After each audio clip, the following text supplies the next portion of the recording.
Kepada Tuan dan Puan, para anggota DPR yang terhormat, apa kabar hari ini? Sepertinya tak sebaik biasanya. Sama, di sini pun begitu. Kita semua memang sedang diuji. Hidup memang tak selalu baik, kan? Seperti kami-kami ini, Tuan dan Puan juga mungkin lebih banyak bekerja di rumah. Kalau lihat siaran sidang atau rapat terbuka di gedung DPR sekarang sih kelihatannya banyak kursi yang kosong. Tapi biasanya juga kosong kan ya?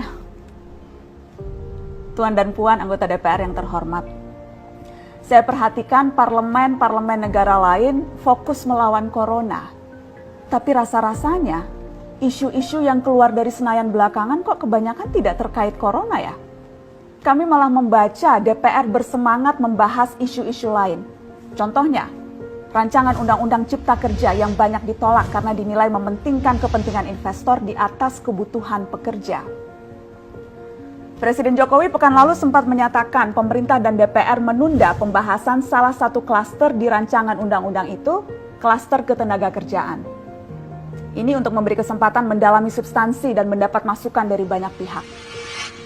Berpegang pada alasan itu, maka sudah seharusnya klaster lain dalam RUU Cipta Kerja pun perlu ditinjau ulang.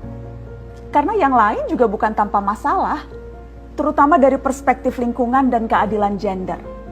Tidak cukup hanya menunda pembahasan satu klaster saja.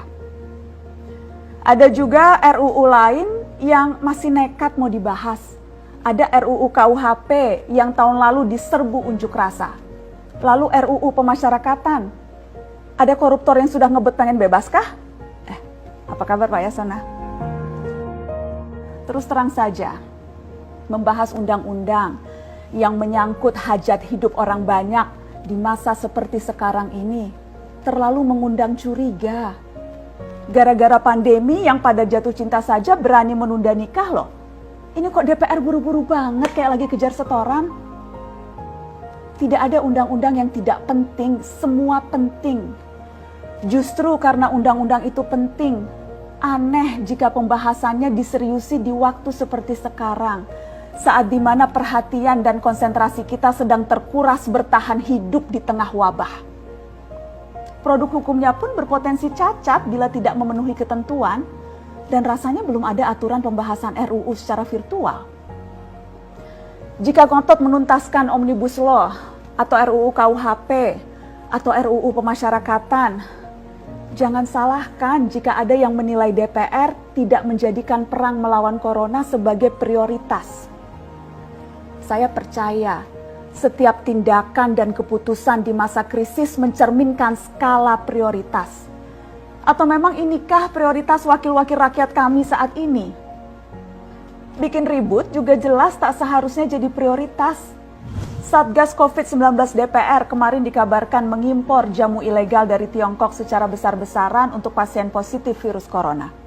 Satgas kemudian membantah itu, katanya ini diproduksi di Jakarta dan merupakan sumbangan Wakil Ketua DPR RI Sufmi Dasko yang akan dibagikan gratis ke berbagai rumah sakit.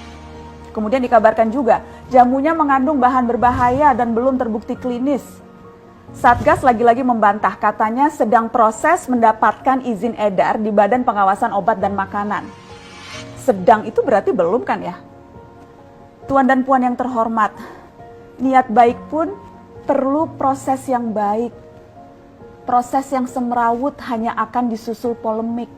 Sementara sekarang kita sedang banyak-banyaknya menaruh harapan kepada negara. Tindak tanduk DPR salah benarnya akan selalu dilihat. Makanya sempat ramai juga warganet mengkritik Satgas COVID-19 DPR RI yang berfoto mengenakan APD saat hendak berkunjung ke rumah sakit darurat Wisma Atlet menyerahkan sumbangan DPR. Ini dinilai melukai hati masyarakat.